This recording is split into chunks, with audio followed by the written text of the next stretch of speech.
Hey, welcome back to Beats Learning. I'm Ben Davenport, and this is the show where we chat to the people working behind the scenes in the music industry to find out what they actually do, how they got there, and what it's really like. There are so many different careers in music that most people never hear about, and that's exactly what this podcast is here to explore. The real stories, the honest advice, and a look at the jobs that keep the industry moving. Today's guest is someone right at the centre of one of the most iconic names in dance music culture. They're the managing director of Ministry of Sound, a brand that shaped clubbing, radio, records and dance music culture for decades.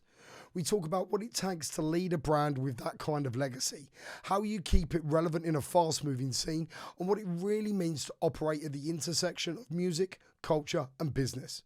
This is Beats Learning.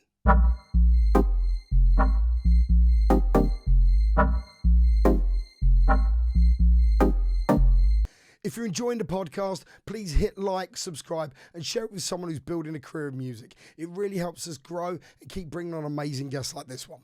But now that's done, it's my pleasure to introduce Caitlin McAllister. So Caitlin, welcome to Beats Learning. Thank you for having me. Excited to be here. No, honestly, I really appreciate it. And obviously, such a person in the scene as well, MD of Ministry of Sound, which we'll come to onto later. But personally, I've been super excited to speak to you. Ministry of Sound, and as I say, we'll get onto this probably later, but it's been such a brand in my musical upbringing, and as I say, I'll give you all the insights later. But what I would love to know, and what I like to do at the start of every episode, is understand where music started for you. Where did it first sort of kind of find its roots in Caitlin? I mean, I guess for me, as a really young kid, so probably from when I was about 3, I danced from when I was about 3 till I was 18.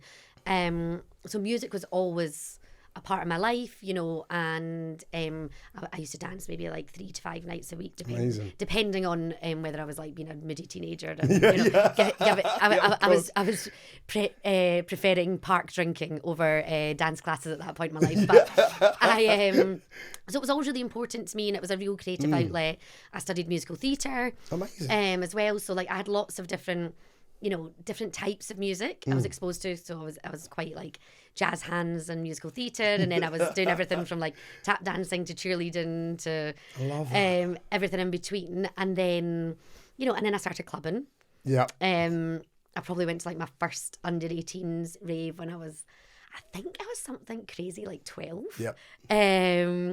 And sorry to jump. What was there in because you're Scottish Glasgow lady, right? My first ever under 18s was at Sub Club in Glasgow. Hey, look at that. I think there used to be a club called Mass in Glasgow as well.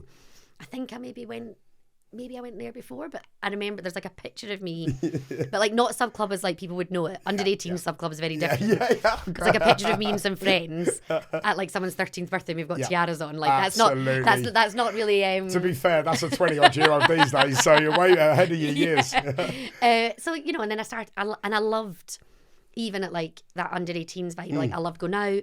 I loved meeting new people, dancing, and then then I started going to other parties. I probably started going to like over 18 raves when I was probably about 14. My first one was a place called Archaeos in Glasgow, which if there's any Glasgow listeners, it's long gone now.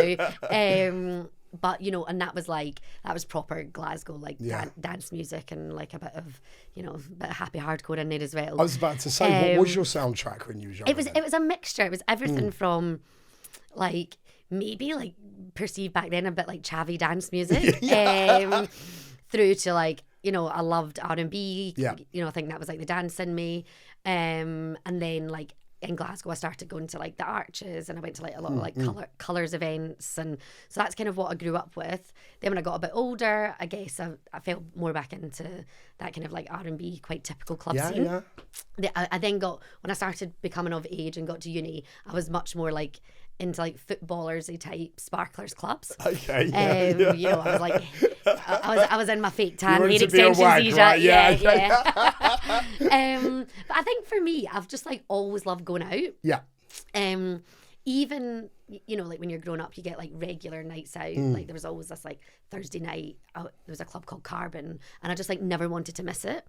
And I love the fact that even if you didn't know like your like direct mates weren't going, you could still go and like you'd bump into Absolutely. people. Yeah, and, well, that's the rave scene all over, isn't it? yeah, I mean, I never planned to like go into work in nightlife, ironically, but I've always loved it. Yeah. I've always been a party animal. So and then the best thing is then when I got to ministry, I actually wasn't like huge into electronic music. I really? enjoyed it, but I wouldn't say that was like why I wanted to join ministry. I think I was more interested in like them as a brand and like the business they'd had and what they built up. But over the past, like, I've been at ministry nearly 11 years now. Yeah. The different genres and artists and DJs and club nights that I've been exposed to over that time has just like given me such an eclectic Absolutely. like mix of music taste, which is actually, it's like a gift from the business and like the job. And every week it feels like there is a new genre of house music. Yeah, there is. My team are constantly like, oh, and this is melodic, and this is some other made up name, and this is deep, and this is hard, and this is tech, and I'm like, sub-genres have taken a world of their own, haven't they? They really have. Crazy. So you obviously that you're going out clubbing, you're really getting the feel and the passion for music. You say obviously at the time you didn't necessarily have the goal or the ambition to be in music as a career. Yeah. What did you want to be at that time? I mean, I studied events management at university. The wonderful University of Caledonia, if I'm not mistaken. And I guess, well, actually, what I wanted to study was theatre.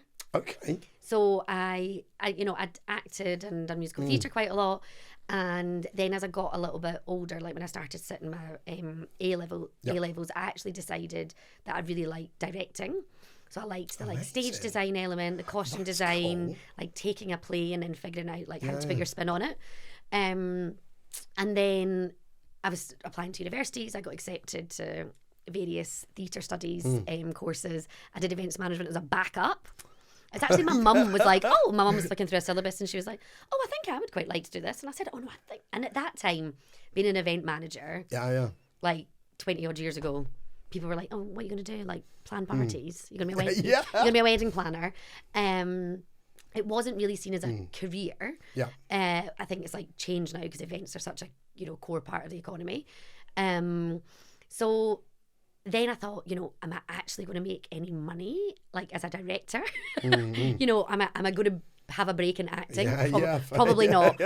And I like nice things. So I decided to go and do the events management course. I'd always, even when I was at school, like I was on the prom committee, I was on like the social committee. If there was a party to be planned, like my 18th and my 21st, there were productions. So I'd always had a keen interest in things like that. And then when I went to study events, the great thing about the university that I went to was to get into your third year. So in Scotland we do we do 4 years instead of 3. We don't do sixth form, so you go to uni when you're 17. Yeah. Okay. Didn't know that. Yeah, so sixth form's not a thing so there. It's not, so you don't do the AS. Well, I think when I went, it was the AS and A2s. No, you finish school, then you go and you do 4 at 17, wow. and then you go and do 4 years at uni. So it's a bit different. And I always think if I have kids in England, how on earth am I going to remember? Like, we don't have your years here are different. I'm like, what age is that child? They're like, they're year 8, and I was like, means nothing to me. I did a maths A level, and honestly, I think if I even look, don't get me wrong, I can still do decent addition and multiplication, but all the rest of the simultaneous equations, guys, I wouldn't have a clue if I was to look at that anymore. Yeah, I don't even think I definitely don't have a maths A level. So good luck running a business. You don't need that's the finance officer's job. Well, but obviously I'm new at it. I just I'm not having to. Luckily, I'm not having to do trigonometry at work. Yeah. And I think then so you have to do. I think you had to do 300 hours practical work experience to get into third year. So over your first 2 years, which honestly, every course should do. You should actually let people go and experience the jobs that they are studying to do. Absolutely. Quite a few people drop out or change courses because they're like, this isn't what not really what I want. Yeah. And it also, for me, what it let me experience was all the different kind of styles of jobs you could have in events management.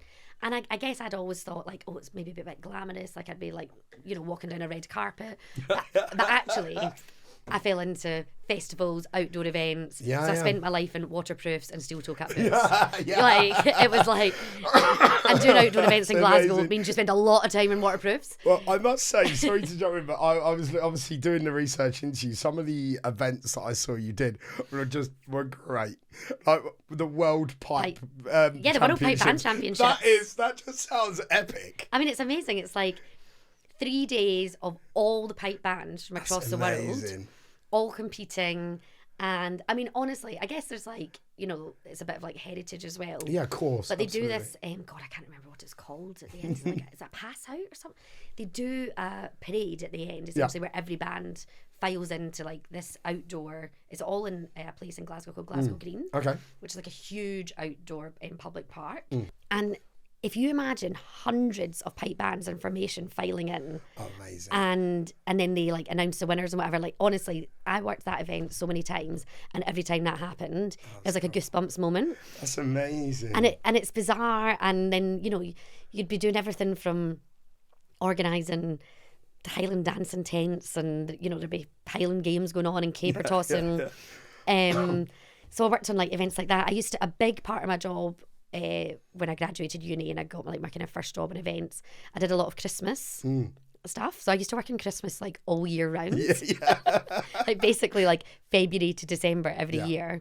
I was immersed in a world of like. Love it. One time I held like auditions for Santas in my office in July. That's amazing. I'm like in a meeting room. I worked for the council, and there's like Santas coming in, and they come dressed. Of course, you know, of course you know. they should, and I was just like, oh gosh, it's amazing that I still like Christmas. To be honest, I was going to say you're going to go one way or another. I love it. I love it. Yeah. And now when I get to like do Christmassy stuff, I'm like, oh, amazing. Do you get really excited for Christmas at home then now? Less so. Yeah, at home, but I love like so we have a workspace and members club, of course, called the Ministry. We're coming on to it, don't you worry. We go ham really? At Christmas there. Like amazing. Like the decorations there are like, you know, they would rival like a West End hotel or a department store. So we really, really, really go for it. And so I love getting to do stuff like that at work now. Fair. You actually, in conjunction with that, you've also had some really exciting opportunities and events as well, right? You did Glasgow on Ice, which I think is really cool. You did the World Youth Netball Championships, but you also did the 2012 Olympics, and you did the 2014 Commonwealth Games. Like that's huge. Like, where do you start and then planning an event of that sort of? Well, like I guess those events are so big. I wasn't so for the Olympics. I got seconded, and I moved over. And I was like what they called a village manager. So like you've got different athletes village sections, and I looked after the footballers. Which in my head I was like, oh yeah, what an amazing job. I think I was like 20, just the girl. I was like 22 at the time, and I was like, oh no, pay me to look after footballers. Oh, gosh. But actually it was such hard work, and footballers are so badly behaved. Well, all divas, aren't they? Let's be honest. You know, and that was like a secondment. I went and looked after the athletes village for, I don't know, and it's actually really great. I got to stay in we turned a Hilton and a Marriott into the athletes village. That's cool. So they like take it over, because obviously there's not enough accommodation everywhere. And so I got to stay in this hotel for like 4 or 5 weeks. Honestly, it was amazing. Washing, food, like the hotel had a spa and a gym, and I was like, oh my god, I was like, I'm in love with this. I don't want to leave this job. So I did that. I mean, I think when I worked on the Olympics, like I was 21, so I was still. That's cool. I was still like relatively like, age, and it was also a lot of responsibility. Yeah, absolutely. When I look back now, I'm like, wow, that's interesting. And it taught me a lot. That was a tough gig, and you know, you were dealing with athletes and a local organising committee, and lots of different stakeholders, police, security, you know, kit managers, press. Like there was loads and loads of different things going on, but it was fascinating. And in Glasgow had won the bid for the Commonwealth Games. Because I already worked for the council then, the section that I worked in, they did all the cultural and festival sites around that. So where you have like all the different activations around the city. So I worked on like things like the Queen's Baton Relay. Cool. which was super fun and also really hectic, like just trying to be on a bus moving around Glasgow with this baton and doing all these like bizarre things and actually for once during the games the weather was amazing, so that was one thing we didn't have to battle with. That makes a big difference, doesn't it? But it's fun, and like I was saying to someone the other day, like those jobs where you're living out of a porta cabin for weeks on end, you're doing like crazy hours. You go home, shower, sleep, and then you're back like hours later. Like the bond that you create with the people you work with there is like nothing. Like the friends I made in that job. Oh, absolutely. I mean, I'm still really, really, really close to several of them now, but you trauma bond. That's a beautiful way to put it. You really do. And it's really difficult to explain to someone, you know, when someone's like, oh, how would your day at work today? And you're like, well, I don't know. Like, unless you do it, you just don't understand. I was in a Eurobin. Like, I don't know how to tell you. Like, I've had all these...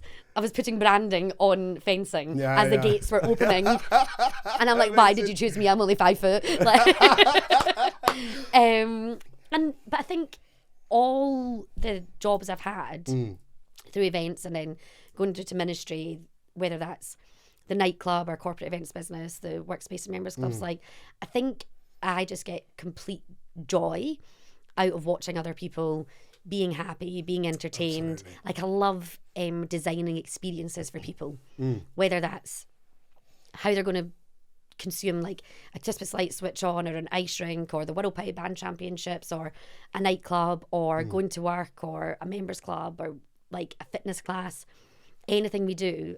And like I obsess over the details because I think those are the things you remember. Like when you go to a really good hotel. Like I was in Dubai recently. I stayed in a hotel and I was like, oh, this hotel's got an air wrap, a Dyson air wrap. Like I love this. And I told all my friends, I was like, yeah, my hotel's got a Dyson air wrap. And I think people remember the slightly differentiated things. They remember like points of detail, and you know that is something that I've been able to bring into every job I've had. Which is like, I guess is kind of what motivates me. Yeah. Did you have a process to try and sort of kind of think about, because obviously if you're saying these are the things that, let's say, the stand out, that one USP, so to speak, what process would you go through your head to identify what that could be? I guess I just walk the journey. Fair. Either like in my head or physically. Yeah. Like today, we've got a new event called Ministry of Sound Games, which is like a social fitness rave. Yeah, it looks really good. And competing with the High Rocks, right?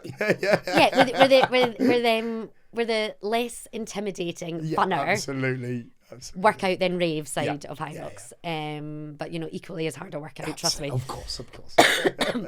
I can't do it. And but it's fun watching. Oops. You're right. And I think. Like today I walked with my team, like I was like, right, people come in the front door here, like there needs to be a sign here, like okay, they're like, we're going to rope this bit off, and I'm like, well, what, you can't just rope it off, like are you going to have barriers? The barriers need to have branding on them, at least to look nice, like. And I think you just need to walk the space and think like, what's a customer going to experience, and like go into a bathroom, like is there a shelf to put your handbag? Yeah. Like you're in a bathroom in a club, people have a drink. Yeah. Where are they going to put it? Yeah, fair. You know, like, is the light good? Like, I just think about things that I would want. Yeah, fair. To notice, experience. Okay. Anytime I stay in a hotel, go to a restaurant, go to the theatre, like go anywhere, I'm always looking for like little bits of inspiration. Like going on holiday with me is like, you know, I'm in a coffee shop asking a barista, so like, where did you get these handmade ceramic cups? And I'm texting my team at home being like, buy these cups, they're amazing. They're like handmade in Barcelona. We absolutely need them. And I think you can always just like learn and tweak and take a bit of inspiration and improve what you're doing. And also, you know, what I've learned over the years is you need to filter out what actually fundamentally does make a difference. Yeah, absolutely. Because you could spend a fortune doing a load of nonsense. So you've got to think, well, does this make a difference? Like, does it add to the customer experience? Yeah, is this fair. a thing that I just want to do? And also, like, is it fun? Yeah, fair. You know, I think a lot of people are like scared of, like, you know, like I said, like bringing joy into people's lives. Yeah, like, yeah. is it fun? Like, is it going to make someone smile? Not everything needs to be a party, but like not everything in life needs to be really, really serious. Yeah, fair. Yeah. So I think if you can inject little moments of like not too try hard, but like humour and fun, then that's really nice. Well, look, I'm really keen to come on to ministry, and obviously we're slowly getting in there anyway. But just before we come on, one thing I would like to ask you, if it's okay, you achieved quite a bit of success quite early on, as you say. You know, 21 and sort of kind of project leading in the grand scheme of things, the 2012 Olympic Games. You know, how did you go about even applying or sort of kind of try and putting yourself forward for that role? Because that's a huge role for such a young person. Which one? Sorry, the Olympic. I mean, the Olympic Games. I mean, I think in terms of the responsibility I had, it was big. But I looked after like a venue. I guess, like looking back, there was a lot of responsibility at 21. I was seconded, so like my manager at the council had been seconded. She brought me and someone else in my team to work with her. So she knew me, she trusted me. And like, I think when I was doing my work experience that I had to do at university, I went and worked at I did a lot of the events I did were with the council. Yeah, fair. And that's where I eventually went on to be a project manager. And I just like didn't say no to anything. I was like, you know, when other people were taking a gap year or you know going and doing, like, I would have loved to have gone and done 8 weeks in Zante, I'm sure. But I was like in a field in Glasgow handing out leaflets because I was just like, I'll do it. And I think, you know, you make yourself available, you make yourself trusted. I worked hard. I did what people asked me to do. I never moaned. I just like got on with it, and I was I think you're reliable. So, you know, you build a rapport with people, and you earn trust, respect, and therefore you earn responsibility. Absolutely. Like I think it was quite, and like just a super hard worker. Yeah. And I'll be damned if I say I'm going to do something, I'm going to do it. Yeah, fair. Do you think sort of being brought up in Glasgow, Scotland, had any sort of impact in where you got to and how quickly, or what route you took? I mean, I think, you know, my parents had a lot of influence in that. I think I grew up. My mum and dad were always really like, you can do anything. Not in the sense that they were like, oh, my precious child. Yeah. You know, she's so talented. Like, you know, I'm not. But they were like, if you put your mind to something, you can do anything. And I went to school that kind of, university was what you did. Yeah. Like, no one ever said to me, by the way, you cannot go to university. Yeah, fair.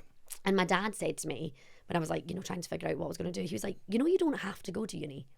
Which is kind of like the opposite of what he was like. We don't really care what you do, but when you leave school, you got to do something. Yeah, fair. And like pick something you want to do. Like, I worked in a fish and chip shop when I was like 14 to I was like 20, and they were like, you know, you can't. And I loved that job. Like, honestly, if I could have made a career out of that, I'd still be there. Ministry fish and chips. Yeah. But they were like, you know, just you need to pick something. And also I think things like that, like, I at 14, you wouldn't get away with this now, but like worked in the fish and chip shop. And so I used to work at school, go to the fish and chip shop, and I'd do a 4-11 there. Yep. And I started off doing a couple of nights a week, and then, you know, I was doing like 5 nights a week, because when you're young, you start getting a bit of cash. I was like, wow, I was like, this is amazing. Like, you know, look at all the things I can spend my money on, because I've got no bills. And none of my mates have got a penny. Yeah, it was great. Yeah. And I think, you know, that instilled in me like work ethic. Like, honestly, like, you know, I remember my mum and dad actually didn't want me to do that job. And I heard them talking one day, and my mum was like, "Oh, let her do it. She'll break a nail, and, you know, she'll pack it in. Like, it's not worth fighting about." Yeah, fair. And I cracked on, because once I got a bit of the taste of the money, and I loved, again, I got to know the customers. It was super social. Like, you know, it was like near where I lived, and you knew loads of people, and I'd get like chatting with everyone. But like if you've scraped a fish tray, if you've cleaned out like chip fat. So just to be clear, I did work in a fish and yeah. chip So shop if you've done like gross jobs, yeah. And like you're all oily and like your hair and like, and it's not the fish that you smell of, it's the vinegar. Like my mum used to make me strip down at the back door before I came in the house. Amazing. And just a big hose. Just yeah, she'd be like, just get that straight in the washing machine. But I think, like, I remember, like, if I was hungover, my mum would be like, "You're going to work. You have a commitment. Amazing. Like, you have a commitment. I don't care if you have to drag yourself there. Like, you know, I wasn't allowed to call in sick. I had to like go. I had to, if I made a commitment to things, like I had to see it through. Yeah, absolutely. So I think like that was like between my parents being really encouraging. Like, you can do what you want to do, but you need to work hard, and it's up to you. Yeah. And you've made a commitment, and no, you're going to work. Or like I started playing the trumpet when, I don't know, I was like 7 or 8. And honestly, if I could have packed that in by the time I was 12. But my mum bought me that trumpet, so you better believe I played in the school band until I was 18. I was like, let me quit this. That was something I did not find in your research. Yeah, and now I wish so much I'd like kept that up and I could still play an instrument. Really? But you know, that was, and I was an only child, so there was no there was no distractions. It was all eyes on me. And I think like Glasgow's got a bit of like, you know, hard graft. Yeah. Like you need to work hard. Absolutely. And people just get stuck in. So I think probably a mixture of lots of things growing up gave me, I guess, a bit of tenacity. Yeah. Is there, obviously, you might have already answered the question, but is there sort of kind of one lesson that you learned as a child that you've really pulled through into adulthood? Is it what you just said, whole commitment? I think it's thing? Commitment. Yeah. Like, you know, and also, like, you've got to put in the work to move up. Like, you're going to have to do shitty jobs. Like, I have sat thinking I'm taking a like really fun events job, and I have sat laminating signs for hours on end. Like, everyone else is like doing artist liaison, and I'm thinking, oh, I'm going to get to do that. And they're like, no, you sit in this room and you're going to laminate to your like heart's content. But you've got to do that, because guess what? Next year when the event comes, then I can do the artist liaison. There is, I think there's a perception sometimes that like you go to uni or you get into your first job and you should automatically like just be given all the responsibility. Yeah, you've got to prove yourself. Absolutely. And you've got, like, I think it's like earning that trust and responsibility, never saying no. Do the crap. You don't need to do them forever. So it's experience as well. Like what you were saying earlier, that's one thing I really liked about sort of kind of reading, or you've obviously raised it yourself, that 300 hours work experience. What a way to line you up. Like, here's your degree. Here's an insight to what the role looks like. Now you've got another 2 years to finish it off and master it. Then you're going off, but at least you've kind of seen it already. I think that's such a really cool thing. It's so important. And it also means that the theory side of what you're learning, you can actually apply it and understand it. Absolutely, yeah. You know, so it makes the learning process. I'm definitely more of a, like, would rather be out working than writing essays. Yes, I know. You know, I was like leaving my dissertation to 11th hour, like. But it's so helpful. It also meant that when I graduated, I had a job. Yeah. Like, and I remember my mum said to me one day, I think she was like, "Oh, you're so lucky." And I was like, how dare you? How dare you say I'm lucky? I was like, I worked really bloody hard for this. I was like, there's no luck in this. Like, I gave up my summers, I gave up my time, I volunteered, I didn't get paid. You know, I worked in an office for nothing doing events. Then I went and worked in a smelly chippy, and I went to uni, and like I probably got through the theory side of uni by the skin of my teeth. Your mum doesn't really know that. You know, I'm like, I worked really hard. Yeah. And don't get me wrong, I'm not like, oh my God, I made sacrifices. Like, I was living my best life all at the same time. But, you know, I think you've, like, if you work hard, you will get the results. Yeah, yeah. You know? Well, I think you can really always like familiarise that to the artist overnight success, right? Yeah. And you see that so much. Oh, where did this person come from? You've not seen the 10 years of obsessive sort of kind of producing and gig finding and everything like that until they suddenly blow up and say it's very easy for everyone else to go, oh, lucky person. Look at anyone like look at a DJ. Yep. You know, they probably started. Someone gave them a set of decks one day. Absolutely. And then they were fiddling about whether they were a bedroom DJ. Then and you know, yeah. and being a warm up, I listened. I watched a panel talk the other day with Sam Devine. She was talking about like the art of being a warm up DJ, and I think like that's the same thing. Like you've got to learn to be a warm up DJ. You've got to put the work in. Yeah. You can't just like someone will have done that at some point. You don't just get to be up here. Of course. And if you listen to any of the big names and their actual stories, Yeah. look at an athlete.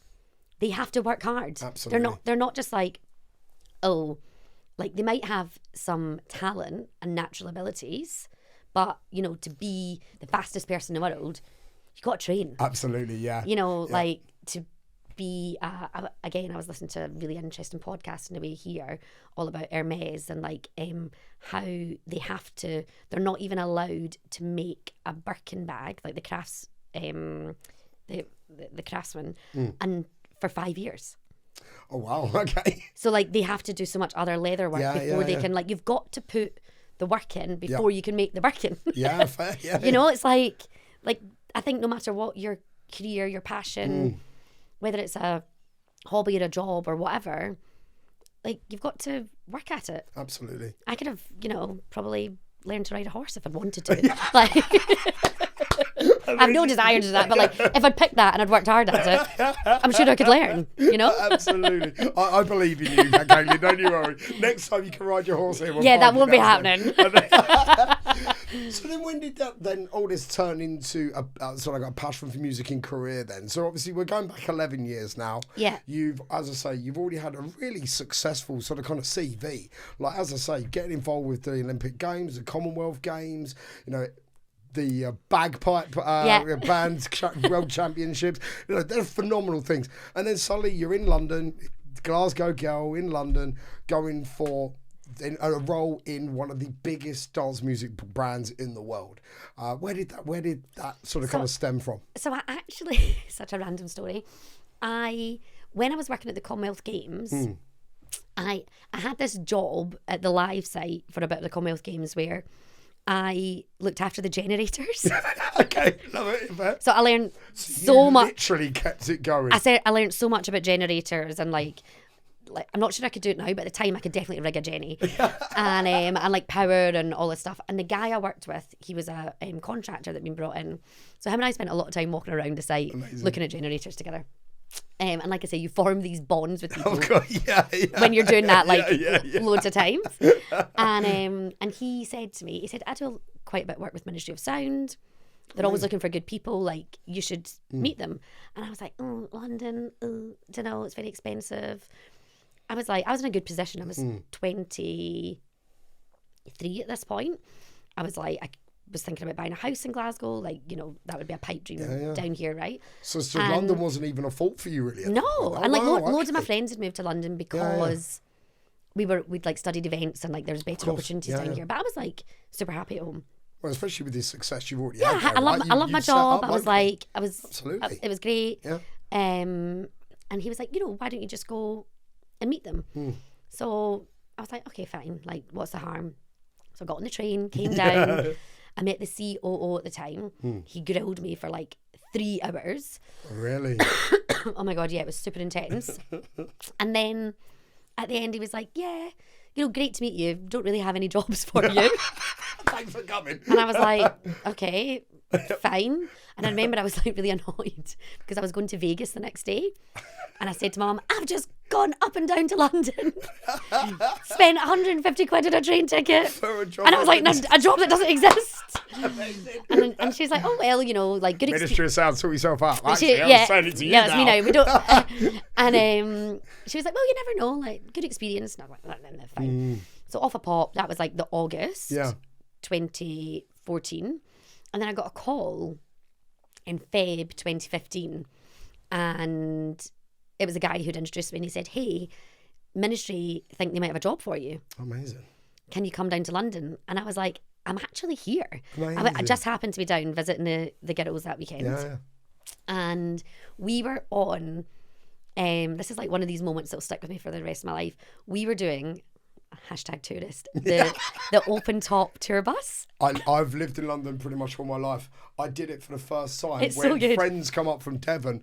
It's great. I mean, I think I've maybe done it 11 times. Oh, okay. I've done it once. That's amazing. In between like not living here and then people coming to visit me. Yeah. Like if I ever lose my job, I'm going to work in an open top bus. Yeah. Like, I love tour buses generally. Yeah.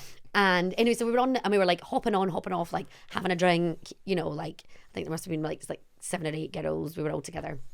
And I got this phone call. So I'm on this bus like, can't hear you. And I was like, well, yeah, I'm here. I'm here till Monday.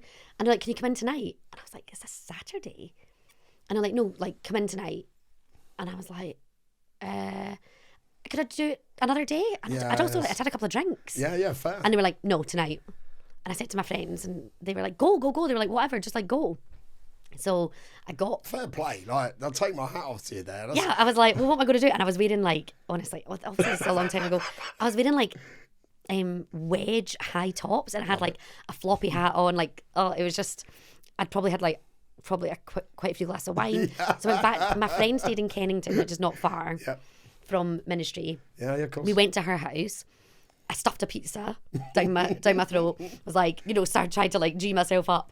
Walked down to Elephant and Castle. Had an interview at like 7 o'clock on a Saturday night, and they were looking for someone to come in and work as a project manager on an assistant project manager. Actually, it was.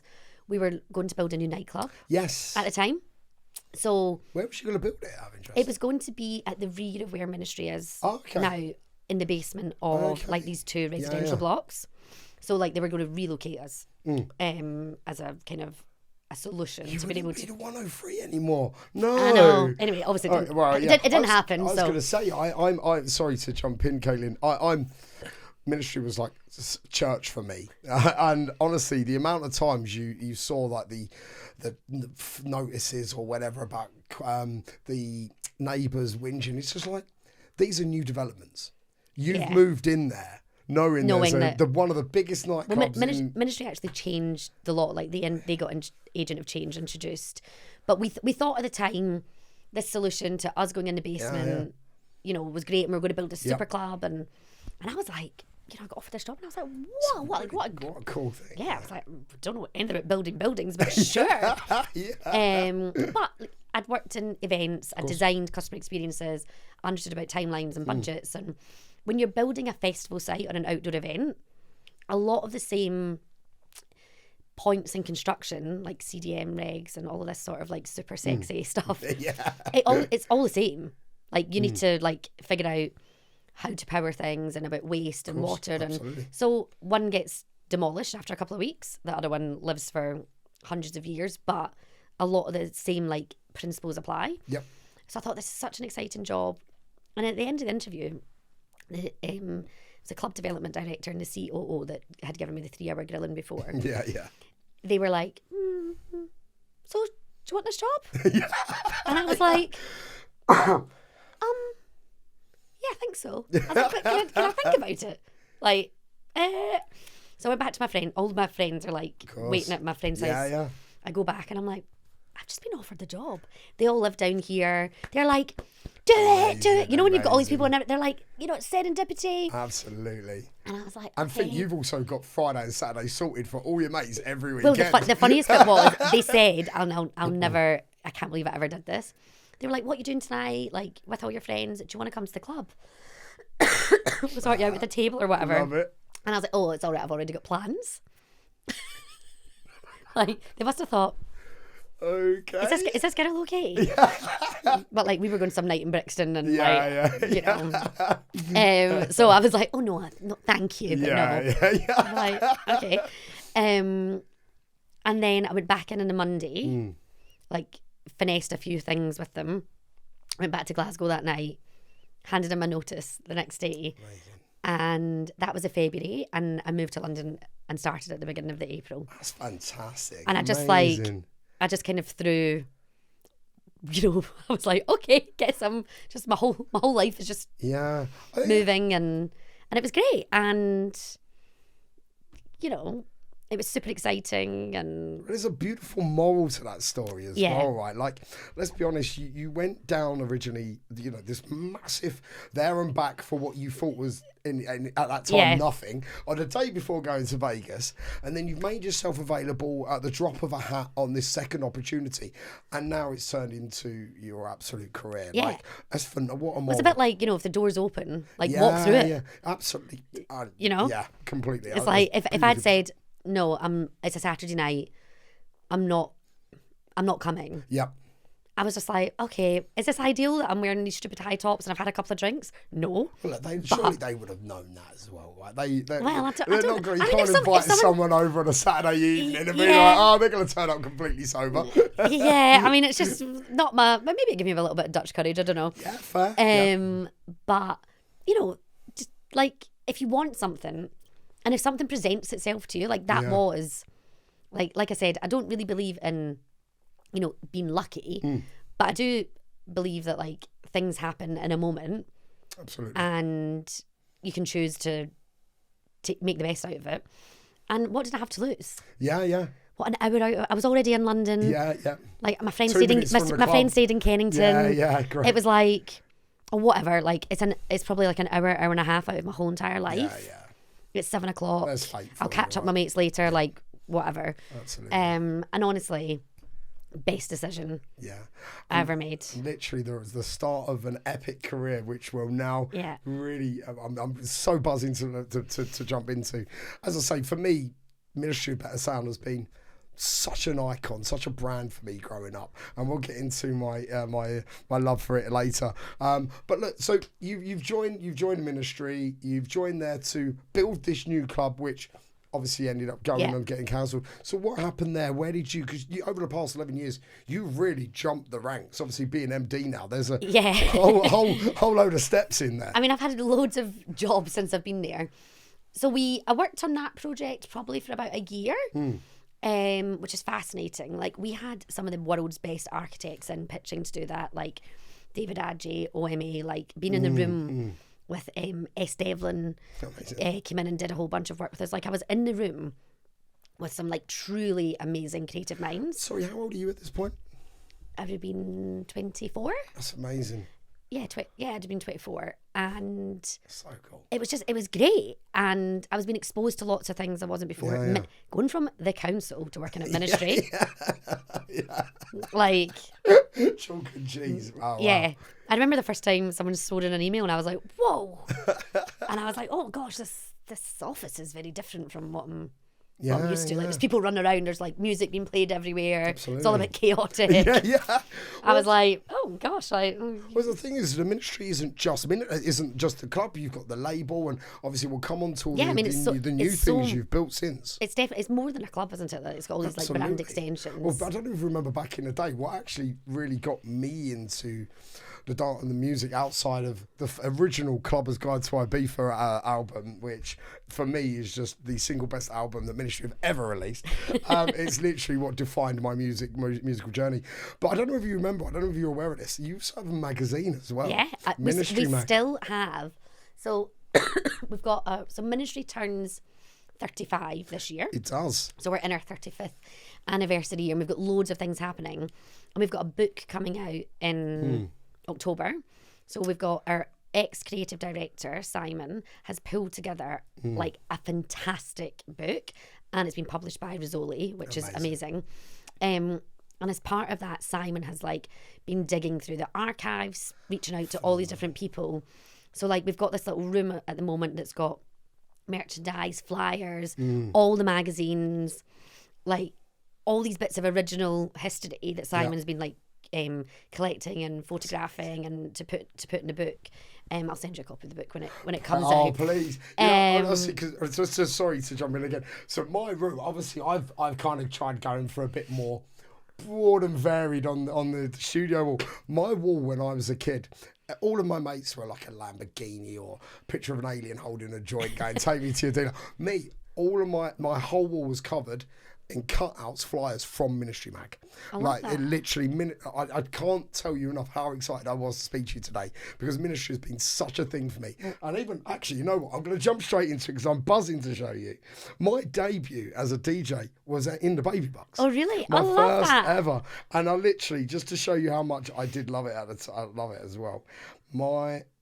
I even took screenshots of my name on the on the Ministry website. There I am, Ben Davenport, and that was 24th of July, I believe. That was 2014. Great. So, yeah. So like I had all also of that. love how many people have got like a Baby Box story. Well, You know, because it's such a the there Baby it Box is such That a was great my place. first ever flyer. My first for Elevation Audio Amazing. with the gallery. But actually, you know what? And this isn't your fault in any way. If anything, it's my own. I can't be responsible for anything. I've played in every room except the box. Well, I mean, the box is the box is For like very good people. like, I know. No, but I think the box is one of the most important rooms It really is. in nightclub history, and I think you know, we've obviously we've just done a huge refurbishment of the box, and it looks Looking forward to talking to you about that. Yeah, it looks amazing. But you know, the box is, you know, it's not got a bar in it. It's all about the sound. It's all about the music. It's about dancing. Like I'm actually loving the redesign we've done, because what has changed the way people are dancing a bit. Okay. Like what I've noticed a lot recently when we're going out, I was trying to explain to like one of my younger cousins who's only 18. I was like, you know, when I used to go out, people didn't dance in rows. Like it's very odd. Why do you all dance shoulder to shoulder? Because they're just like watching the DJ with their phone. And I'm like, look at people like not in a circle, like dancing on your handbags, but you know, like dance with your mates. Like be with people. Like why are you all standing in a row? And I think like the reconfiguration of the box. Amazing.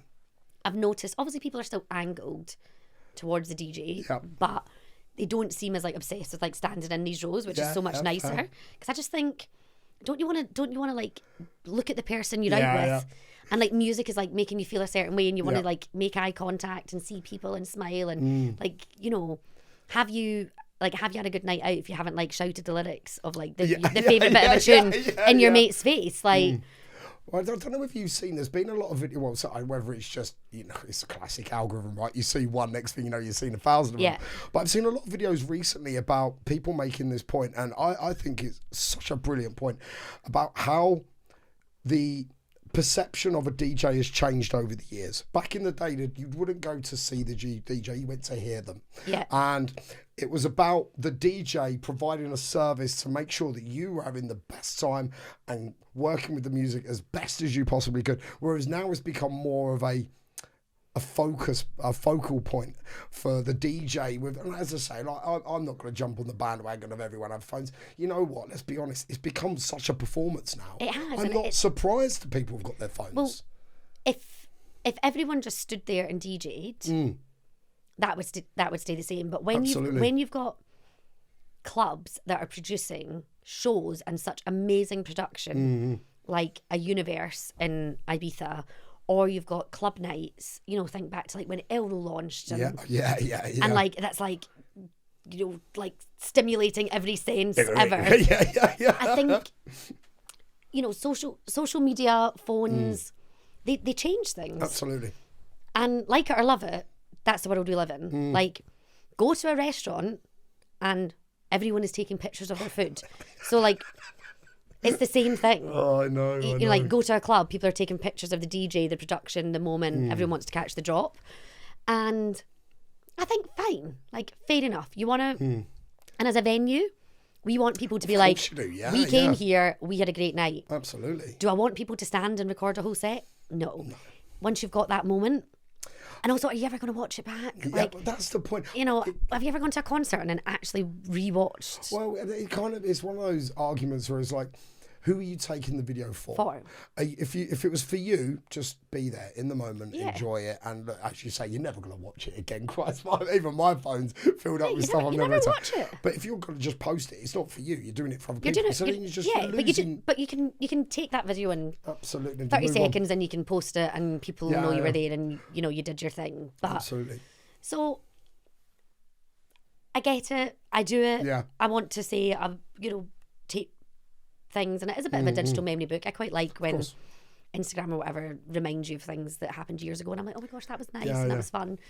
But I think you don't want people to be on their phones all the time. And it has changed. Like DJs, the stage production, the lighting, the visuals, like, you know, we have a whole team now just dedicated to creating graphics for screens. It's crazy. Because that's what's required. And it's what people expect. And there's still a purist level of clubbing, which is great. They're the people in the front left, aren't they? Yeah. And it's all, but I think that was where I always was, front left crew. I guess it's becoming the exception, not the norm. And now actually, like, club nights that are like no phones policy and like all that sort of stuff are kind of like going against the grain.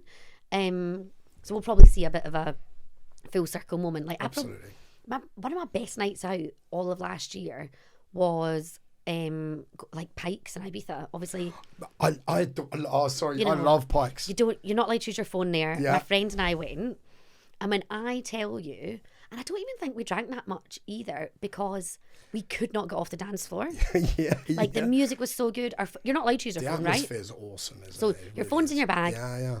And you never, who am I texting? I'm with my mate. Yeah. I'm not allowed to take a video. Yep.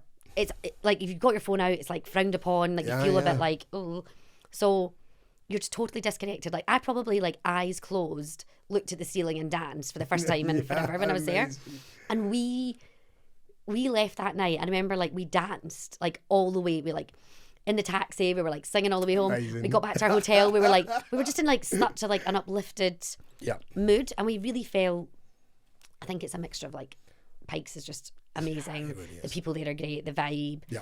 I can't even remember who we saw now. I can't remember. She was amazing. But it was just like such a good night. But I do think like putting your phone away and just like being in the moment. Absolutely. You appreciate everything that's going on. Yeah. Around you so much more. So it's a balance. Well, before we actually, I think there's a whole, covering a lot of things that what we've just spoke about there, I think there's a whole section that I want to comment to in a minute about how things have changed with the likes of social media and everything like that. But let's come back to you and sort of kind of where your career is going. I can try and like you obviously zip through my random. Yeah.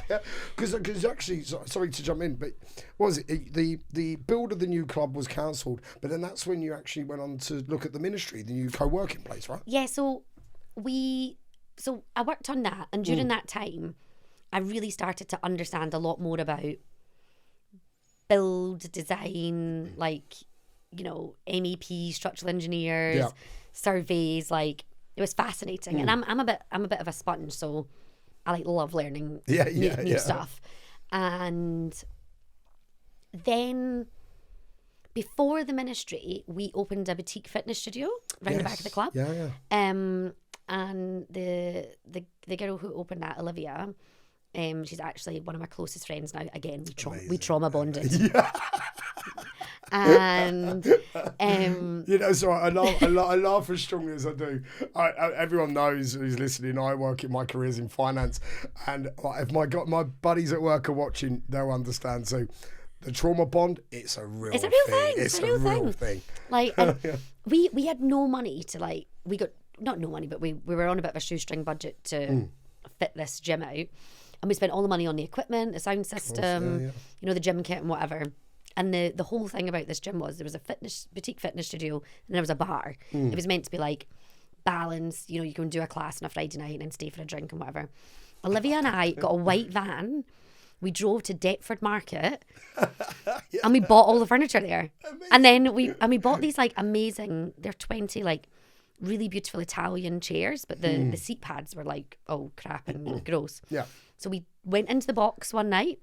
We got a bottle of wine and a staple gun of material, and we sat in the box and we recovered all these chairs that we'd bought at Deptford Market. That's amazing. So you've not trauma bonded until you've had me as a Glaswegian trying to barter with some man from Deptford Market, and I think eventually he was like, I don't know what you're saying. So Please yes. tell me you put on the accent a bit. Well, more. I think he was just like, and I was talking really quickly, and he's like, okay, Yeah, just whatever, go away. you know, and we probably had like 500 quid petty cash, and we were like, this is it. We need to go and buy all the furniture. So I worked on, she, you know, developed the concept, and, you know, she was our head of fitness for a long time. But I dealt with, like, we needed to put a new water tank in. It was quite a technical job. It was in a railway arch. Like, there's lots of rules about all of this stuff. So I managed all the build and the builders. Then we were going, when we didn't do a new club, we were going to do a big refurb of the club as it is now. So we were going to redo VIP, and we were actually going to knock through into another railway arch we had at the back, and we were going to change how the 103 is and all this sort of stuff. And then we sold the record label, and we sold the record label in 2016. So probably about a year and a bit after I'd been there. So it was a big change for Ministry. A lot of people left, like lots of change to Sony. Oh, okay. So, and then it was like, well, what are we going to do next? Yeah. Like, Ministry is a truly entrepreneurial business. It wasn't like, oh, good, let's now just run a club and like live a good life. It was like, no, what's next? So then we had all this space in our office because lots of people had gone to Sony. People were always like, oh, your office is super cool. So we decided to rent out the desks to people we knew, you know, smaller businesses in the kind of music and creative world. It worked. We'd always, like, the rise of flexible and shared workspace was happening. So we started really to look into this concept. We knew the landlord for a building round the corner. We looked at this building. It was honestly, it was amazing. It's like the Ministry as it now is a Victorian diary factory. Diary, not dairy. I told someone it was a diary factory, and they're like, what, there was cows in here? And I was like, oh, sorry, that's an accent thing. Like leather-bound diaries. Yeah. And it's just like the bones of the building, the layout, like it was everything you could have ever dreamed of. So we took that on. I became the project manager. Again, design, build, managing the architects, the builders, tenders. Honestly, like I did like a lot of design and construction work for Ministry for probably the first, I would say like 3-4 years of my career there. That was like my main. I spent more time with facilities than I did talent bookers and marketing people. Like that wasn't, and I was a bit of a lone like person as well. Like I didn't really have a team. I was a bit of a floater. And did that give you a bit of freedom though? Was you like, because obviously you've got some really cool ideas, and like, you know, it was going to build the club, then it was going to be refurb. Now you've gone into a co-working. Obviously, quite a change. Who was coming up with these ideas? Was it you? And just no, it was a mixture. Like we had our creative director at the time. Our founder was heavily involved and influenced the creative process. We had architects. We worked with consultants and various things. And God, we made a ton of mistakes when we opened that as well. Yeah, like we had an a la carte restaurant. We didn't have a gym. We put a cinema in. Like there was things that seemed nice, and then you know, within a year they were out and we changed things around. And so it was a mixed bag, but I mean, we did that incredibly fast. We didn't really know what we were doing. I also was like running a construction project. I was figuring it out, and I was fascinated by it, and I could hold my own. But I was figuring it out as I went. Yeah, of course. And at one point, I actually considered going back to university and doing a construction degree. Yeah. So you enjoying it? I loved it. Yeah. Okay, I was like, I could go and learn a bit more about this and figure out how to build buildings. So we did the Ministry. It turned out amazing. Made some mistakes, but you know, pivoted, learned. We then. We didn't have a GM. I think like the GM left or something, and they said to me, I'd been quite involved. I was super involved as well in like not just the physical fit out, but you know, how are we going to serve customers? What are the tech systems we're going to put in? What wines are we going to have at the bar? What's the glassware? How are we going to do our menus? Like uniforms? Like there's all these. There's the other layer on top of then executing a product. So I became like, again, it goes back to that point of building experiences, customer journeys. So they're all different, but it's all the same. It's all the same kind of stuff, really. Yeah. So I did a lot of that. Then we didn't have a GM. They asked me, "Can you be the GM for a little bit?" I was like, "I guess so." So I just add it to my roster. Yeah, I was like, "Yeah, okay." I became the GM. And I did that probably for just over a year. Oh wow! And it was meant to be a temporary thing. Mm-hmm. And we were in that like push-pull of, I kept being like, you said this wasn't forever. Yeah. And that wasn't like being in a truly operational role. Whilst it was actually, I'm glad I did it because now I understand like the workings of that building much more. But it wasn't my long-term passion. I was more interested in starting things, building stuff. Yeah. Whether that's a product or understanding a new business, like that's really what interested me. And then COVID hit. So, I wasn't in any position to be asking for any other jobs. Yeah. If you don't mind me asking, obviously I don't want to dive into this too much, but such a name like Ministry of Sound, when you kind of think from the outside in, you think, the smaller ones are really going to be affected. But obviously a big name like Ministry, and as you say, by COVID, you'd sold the label, as you say. Yeah. Realistically, your space is the club, co-working. We turned our entire income stream was turned off overnight. And guess what? Yeah. Like, bills still need paying. Landlords still want rent. Like, business rates. Yeah, okay. Things get put in place to help people, but also that money does need to be paid back at some point. Yeah. It's not just written off and forgotten about. Yeah.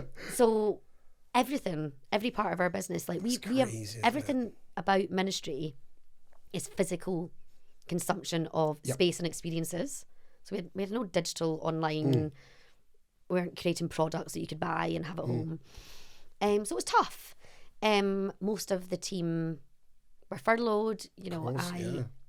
I had like periods when I was working where, especially when people were returning, so a bizarre time in my life where I was like in, with 2 meters, right? Yeah. Right. What cleaning systems we need to do, what filtering do we need to put in an HVAC? Again, like a whole new thing. Yeah. That you learn. So I obviously, and then during COVID, I kind of worked a lot with the senior management team at the time, and we, comms, structure, who's doing what, how we speaking to members, how we speaking to customers, staff welfare, checking in, like furloughing, unfurloughing, what are the rules, how does it impact, It's a bit of a hard reset moment. And then I became part of this like little working group that looked a lot at that. And then during COVID, we actually found another building that we were going to do another ministry at. Yeah. So I then went on to project manage that deal for a whole number of reasons that is long and boring and I won't go into. We worked on it for quite some time, years, and it ended up not happening. Oh no. Which is fine because, nothing's a waste and we learned a lot. And I think like deals that got done in COVID, once real life started to come back, life was very different. Yeah. So I worked on that. So I continued to work in like, I think by then I was in like a project director role, and I was, construction design, but customer experience, absolutely, product, what's on the menu, what chairs, how are we going to deliver events, like what's the design of the space, what's the flow, every single touch point. And then the project we were working on became really technical, and I'd kind of reached my level. Also, there was just like too much to do for one person. So we brought in another technical project director, and I got a new job, which was director of product and experience, which totally sounds made up and like, maybe like I should work at Disney. But that's what it was, product experience. And that was then across the group. So whether it was a nightclub customer, because I hadn't really worked too much in the club at this point. Yeah, which is I was going to say. Like I dipped in and out of like refurbs and whatever, but I'd never... But none of that had actually been executed, right? None of that had been... Yeah, people used to say like, oh, don't give Caitlin a project. She's like the kiss of death. Like the worst project manager ever. I've worked on so many projects that just like didn't happen. The ones that have been very good though. Good. And so I hadn't, and I wasn't like in working with like the talent booking team, and like that wasn't my career progression, but product experience from everything from like, right, and I went in and looked at the club, the entrance, for me, I was like, this entrance experience doesn't work. Yeah. There was bits about the club that needed an overhaul. Like reviewing like drinks trends, like RTDs, like ready to drink, like what was happening there, what were we doing at the ministry, were events good enough, was the fitness good enough? That's at the point you've got like 3 hats on really, because like, okay, you might be asking, let's say for argument's sake, one question, but you're asking it 3 times. You've got the club, the co-working, and the fitness, like 3 completely different models. And we've got a big corporate hire business as well. Of course, yeah. So we do everything from like conferences to weddings. Yeah. And again, like looking at that, it was like, how do we just improve the product? And then I can't remember how long I did that random job for. I mean, that was like the best. That was like someone saying, "You're really good at this. Here's a job, it's kind of made up," and you've got free reign across the group, but all you have to do is constantly improve, constantly iterate, challenge, and then come up with new ideas. Ultimately, it was really playing to your strengths anyway, right? Yeah, I was like, this is the best job ever. Amazing. And then we had quite a lot of change. The project we were working on out of COVID, it ended up, we weren't doing it, and there was just like a lot of shifts in the business, and they called our founder and our chairman called me on Monday, and I wonder, I can't fully remember it. I feel like it's all a bit of a blur now. But they said, like, what would you do if all we had was the 3 businesses we've got, so the club, the corporate hire business, and the ministry? Yeah. Like, what would you do with them? And I was like, well, I'd do and they were like, okay, do you want to do that and then be the MD? Amazing. And I was like, yeah, sure. And obviously it wasn't as, that conversation was a long conversation, and there was things leading up to that, but essentially, and then like going from what I was doing before to being the MD, I had to get under the skin of the business and like the commercial aspects, like understanding every single piece. I was about to ask, how did it change? Because you've got this wonderful job where you're just trying to find these little things to make it just that little improvement, but actually from an MD it's more of a foundational thing, right? Yeah, I mean, you've got to the numbers are so important if you're not living and breathing every part of your business like through a finance prism, you're screwed. And like the business isn't going to survive, and I can't do new things if I can't make the business make money to then invest into doing what did new stuff. What did you have to do to adapt to that sort of kind of change in need or change in demand from you? Let's be honest. I mean, I had to go through like a crash course. Oh, really? Yeah, and some really tough meetings about how a business should be run. Okay, fair. Essentially. Yeah. I mean, that wasn't my experience, right? Running Absolutely. a business. Yeah, my experience was making product, experience, customers. Like, I had lots of different hats. I'm a bit of a generalist. But like that just wasn't what I'd done before. But I was good with people. I understood how to do things. I'm a logical person. Like, I can break things down. I would say the first 6 to 8 months of that job were one of the toughest times of my career. Really? Yeah, like you're having to, like you've been given a role, you've got to prove yourself. Like, over my dead body, was I going to fail? Well, you've still got this commitment and this drive that's stemmed from childhood, really, right? That's taken you through to this someone new offers role. you to be the group managing director of Ministry of Sounds, and I'm not going to make it. Like, no way. So I had to work really hard. I had to understand lots of things. I got an exec coach who was great. Like, she was like someone outside of the business that I could talk to, and you know, when I was finding things difficult, she could give me techniques or just give me a different point of view as well.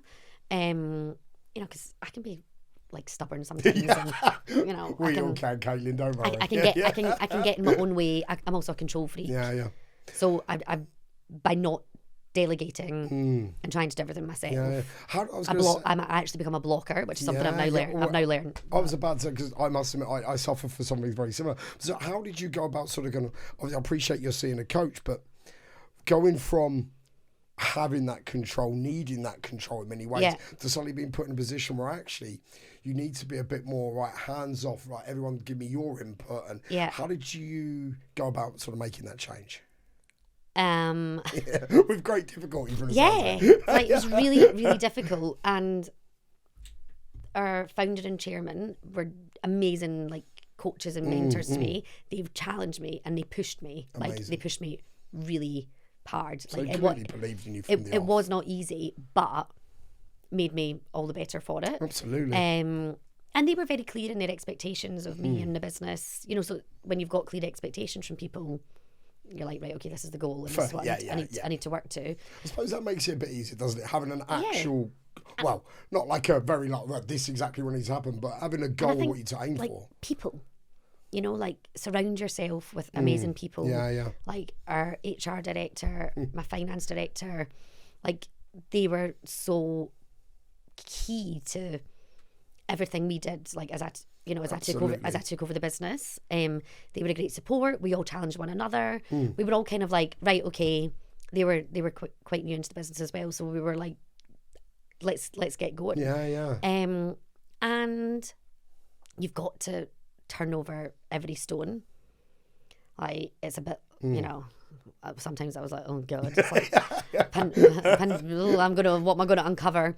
But were there any skeletons in the closet? No, it's more just like, I thought this would be in place, and this hasn't been looked at for years. I mean, you've just got to take a blank sheet of paper, you know, and to run the business, you've got to understand like how much money we spend on printing. Of course, absolutely, right through to like, you know, then operating margins of the business. So like it's got to. So, and obviously, I don't look at the micro stuff every single day, but at the beginning, you can't understand. Absolutely.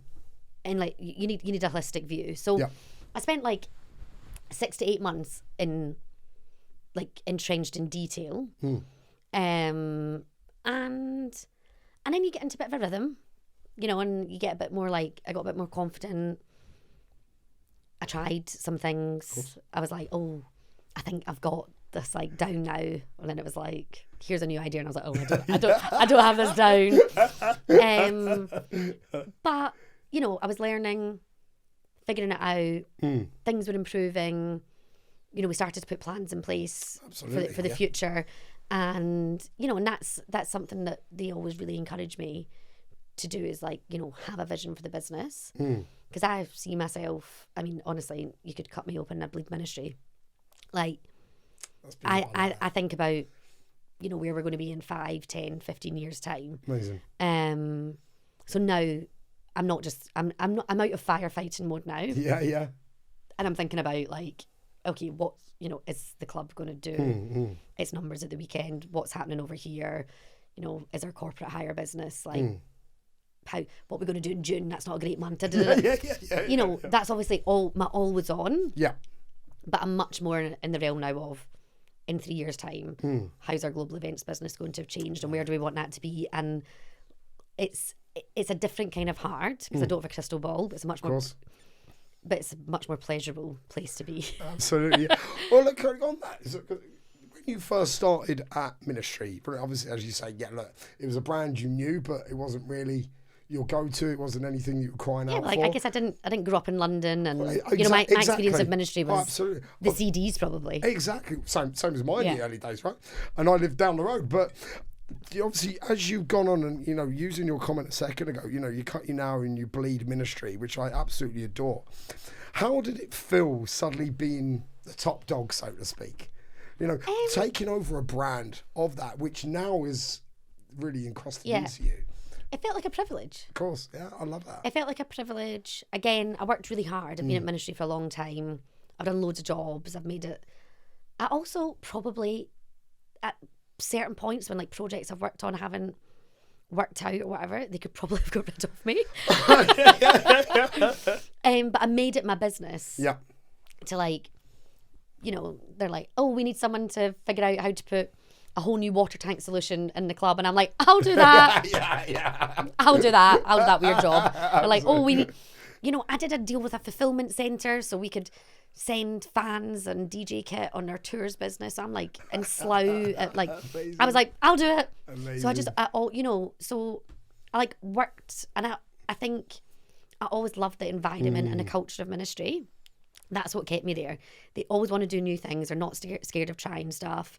Neither are you. Sorry to jump in. Yeah, well, but I think that's because, you know, I've spent the last 11 years in a culture and environment that really brings it out of you. I think it's longer than that. Like, honestly, there's been a theme on what you're saying, and it's always been willing to put your hand up and give something a go. And that's stretched right away through your career and your journey so far. And I absolutely applaud you, you know, standing up and going, yeah, why not? Let's give it a whirl. I'll do it. And I think that's beautiful, and I think that's testimony to why you've achieved such a phenomenal role. My mum would say my glutton for punishment, like, and then I'm always like, oh my god, I'm like, why am I so tired? Miss McAllister, is she still lucky? Yeah. But so I guess, and now I'm obsessed with the club. Yeah. Now I understand way more about club marketing, selling tickets, the day-to-day, like I still go out all the time. Fair. So like I'm like fascinated by. Has your music taste changed? Yeah, massively. Yeah. Like, you know, you catch me listening to anything from like tech house to grime to like anything in between. Which I love. And like, and I appreciate like good nights out, festivals, good music, finding new artists. I love like figuring out like the battle of content in a nightclub and like algorithms and changes and how do we market, and oh my gosh, people aren't into this music anymore, they're into that, and what price point are people happy to go to, and how do you learn it, and like and now I would say like I live and breathe nightclub world. Absolutely. More than I ever thought I would. Yeah. And it's great. Like amazing. what a joy. Yeah. Sometimes I need to pinch myself. I'm like, what a great job. I love that. It's tough. Good luck to you, It's not a walk in the park. Oh, God. But well, I think that's I said something the other day. I was like, it's not walking in the park. It's fucking Jurassic Park. Yeah. But Jurassic Park with good music. Yeah, like constantly you're just like, oh, everything's fine. It's like dogs, dinosaur. But you know, I wouldn't change it. Love it. The chaos and the energy and the commitment to always try and do things differently, and they, you know, being given a space to do that. Of course, is so nice. Absolutely, yeah. You know, I feel like I've got, you know, a founder and chairman that trust me. We've got a good relationship. They'll still tell me that isn't going to work. Yep. You need to rethink that. Here's a better way of doing it. So I'm constantly learning. Of course. But it's, you know, it's great. Amazing. Well, I think that's a beautiful segue to sort of kind of look at, and I'm not quite ready to come on to the new things you built, like the change in the VIP area and obviously the refurbishment of the box. Yeah. We'll chat come in a minute. What I am really curious about is obviously, look, you've been in Ministry of Sound for 11 years. Over that time, we've seen huge changes just in, obviously, we've already spoke about phones on the dance floors and everything like that. How has Ministry of Sound had to change to keep up with the changing generation and technology and everything like that? I mean, this is a question I get asked a lot, you know, like how does a club survive 35 years? Yeah. And I think it's all the things we've spoken about today, not being scared to try stuff. If it doesn't work, like, don't keep trying to do it. Try it, but like, if it's not working, stop. Don't like spend loads of money on something that's not working. Of course. Be different, innovate. Like look at what people are doing. Figure out what the trends are. Figure out how that, you know, works for you. Don't just be a copycat. Of course. Take it and make it work for your business. And I think ministry's great at that, constantly reinventing themselves. Although it had the same logo for 35 years. I love that. Never rebranded. It's never rebranded. It's had little tweaks here and there. But essentially, a nightclub is a place where people want to come and escape, dance, listen to music, be with friends, meet new people. Absolutely. Listen to people they know and find music they didn't know about. Yep. Like, that's what a nightclub is. And that has been a nightclub from the 70s, 80s, 90s, all the way through to the current day. Has it gone through phases where, we saw the big rise of day parties? Yeah, but when they were going to day parties, they still wanted those same experiences. It's just that people are really busy now, and if you're like 30 odd plus, you don't really want a hangover the next day. So if you can go out and have that same experience, but be in bed by midnight, absolutely, you don't write off your whole day the next day. Also, if you want to go and do it and you like transport wise, you can get the tube home, so like you've saved a bit of money in an Uber, and like people are a bit more price sensitive. There's lots of reasons for it. It's more accessible, isn't it? In that sense, so I think like things like that change, and you've got to identify it and figure out how to adapt your business, but the core product is the same. You just need to move with the times. I completely understand, completely agree. Obviously, you've got so many, let's be honest, you've seen so many clubs go under, and you've seen so many new clubs. You've only got to go to Ibiza, the loss of space, but then High come about, or Universe come about, and all this. But obviously, Ministry of Sound has always remained this icon. And so I'd like to think that there's, and I might just be being naive or hoping because of how much I love the brand, but like to be able to stay at the forefront of a scene that has so much change in its foundations, that's an achievement in its own right. And there must be some magic soup in there, or recipe in there that Ministry of Sound is leading. Well, I think it's a mixture as well. Like, Ministry is more than a club. Like we've had the record labelling compilation CDs have definitely been one of the most successful brand extensions. Absolutely. But we've done magazine, radio. I think there was an app at some point. We've had various degrees of merchandise. We've done collaborations. We've had audio. We had Head Candy. Yeah. We've done global tours. We've done everything. Everything. Like they've done so many. I'm trying to think of all the things that have. We had a musical with David Hasselhoff at one point. Like, you know, like, why did I miss that? Yeah. Like, so they will keep doing other things. Absolutely. And some of them have been super successful. Some of them have been a nightmare. Some of them have been kind of in between, and that's actually the worst place to be. I think is neither one thing nor the other. So the club product itself continues to improve and innovate and change.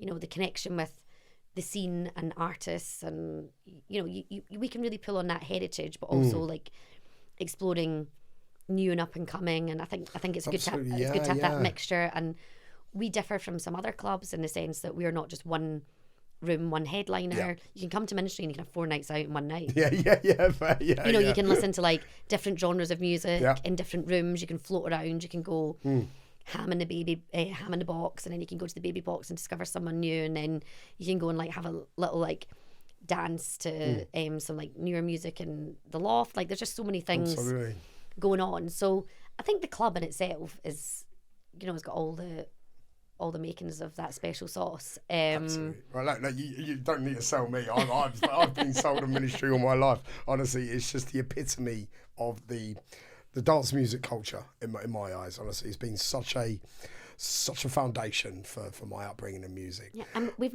never compromised on sound. We continue to sound the experience. Like, we've always wanted to keep improving that. Yeah. Well, actually, I'm pretty. You'll probably be aware of this. You were the first club to introduce Atmos, wasn't you? If I'm not mistaken. Yeah. So I think that's like. So there you go. I forgot. I actually worked on that project. That was one of the ones I think I did when I was like, I better put my hand up for something.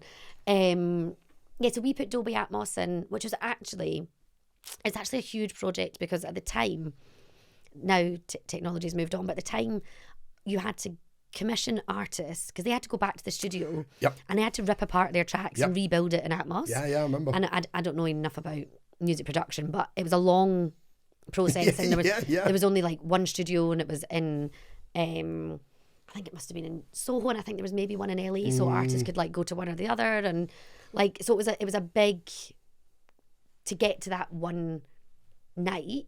There was quite a lot that went on behind the scenes. Absolutely. I remember watching a documentary about it, and the artists like being in the studio and like sort of kind of panning the music around. Yeah. It was mind blowing. It was fascinating, and it was amazing. But you know, things like that, like we'd give that a try, and that was great, and it meant we got to work with like all sorts of great artists on it. So you know, not compromising on those core things, I think, has also stood as well. Absolutely. I think that's once again that lends it quite nicely to sort of kind of what you have changed in the club, and we can come on to the ministry and the exercise thing, and obviously what the ministry games if you want to a bit more, but you've gone in there, you're now MD, and now you've kind of completely brought a club to the modern world. You've got the new VIP area. I'd love to get your thoughts on that, because it's good. It's one of those topics which really does divide the room, doesn't it? I think you've got and using your comment earlier about the purist and sort of kind of wanting to be there for the music, I'll be like, oh, another club that's doing VIP. But at the same time, Christ, I know Maxi Jazz used to love the VIP area in ministry. I mean, the VIP it's a good vibe up there. It's like if you want a little bit of respite, like I agree. I like to go out raving, like, but at some point, like, I kind of might want to sit down. Like, I also we're in our 30s/40s. Yeah, I also like to be a little bit bougie sometimes. Like, you know, like, I just would like to not have to wait in a queue for a drink. I absolutely agree. You know, so but it's not about. I'm not in a club being like, I'm going to order 50 bottles of Dom Perignon. Look at me. That's not what our VIP is about. Agreed. It's about elevated experience. You know, it's fun. Like you get perks that make your night just like a little bit nicer and easier if you want it. Like if you don't mind like queuing at the bar to get a drink, like fine. If you are quite happy to be in your feet all night, like fine. Like lots of people, it's not for VIP, but I think what's good about our experience is it overlooks the box. It does, yeah.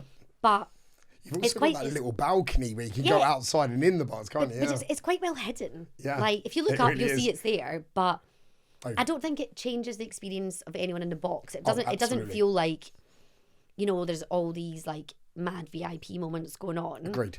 If you're in VIP, you feel part of the box experience now because we took down the wall between VIP and the box. That was like that was like my number one thing. So you got rid of the window. Yeah. Oh my gosh, love it.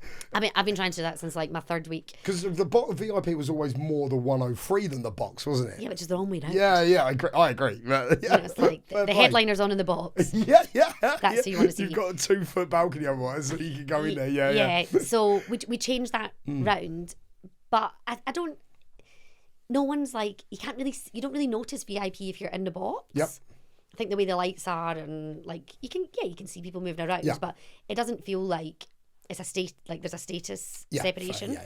So I think like VIP is like for people who just want like a bit of a slower time.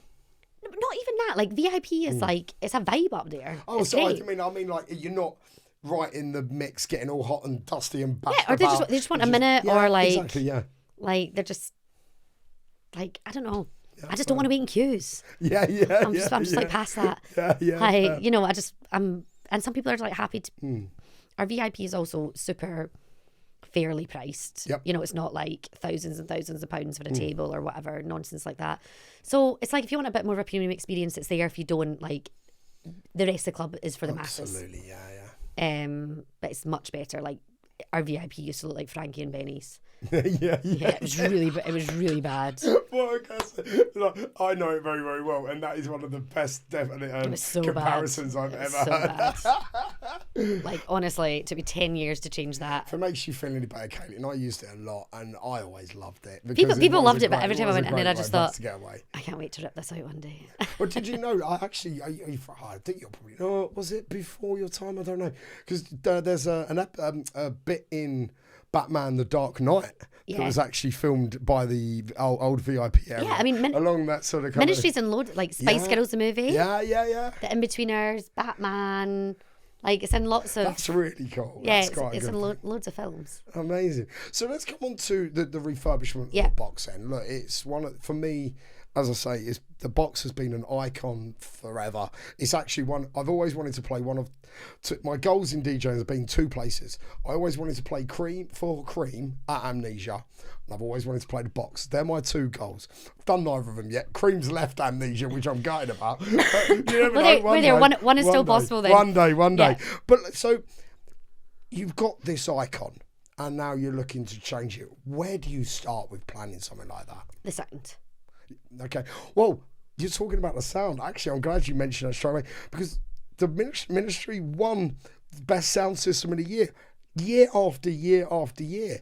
How do you make something that's already the best in the world better? Well, I mean, you can't, like, everything, like, technology moves on. Like, there's there's new ways of delivering things. I'm not going to pretend to be a sound expert, but when we were reimagining that room, we knew we needed to, there was core things we wanted to do, like the DJ booth. I wanted the DJ booth to be much more connected to the audience, so bring that lower down.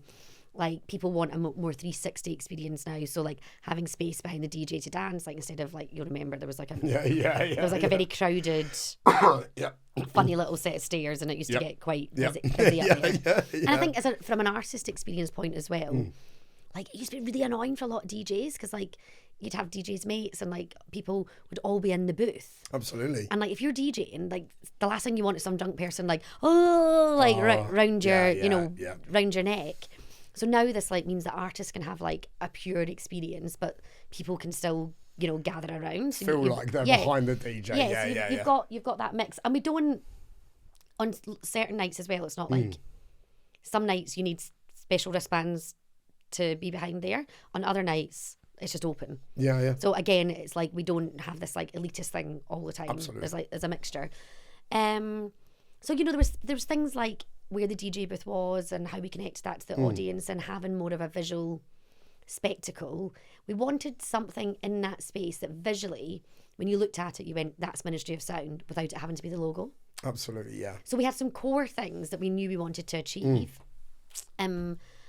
but everything had to be sound first. Yeah. Okay. And then everything else was built around that. Okay. So, we worked with KV2 and Patchwork to design the sound and how we were going to, like, change from the famous stacks. And, like, the great thing is like, of course the stacks were iconic and amazing, but we've got more space now, like, so we can fit more people in the room. Absolutely. And, like, we've not, like, the sight lines are much better. Like, there's just things that make that room better by not having that floor space taken up. Yep. So that was kind of it. Like, we wanted to keep all the principles that Justin built the box on back in 1991, and I think we've managed to do that. We've managed to keep the integrity of the space. But if we were building if I was building a nightclub today in 2026, you wouldn't have designed the box as it was before. Okay. It's not what you would have done, right? Yeah. So we need to keep things fresh and update. Absolutely, and figure out the right way to do that for our audience, the brand, so we maintain that integrity. But things have got to push on a little bit. Absolutely. Is it like when you were coming about and starting to think that, was there a driver behind, okay, we need to catch up? Obviously, you are seeing the likes of High and Universal and all these amazing clubs being set up brand new in Ibiza, even in the UK, right? You got, fabric exchange every 2 minutes. Yeah.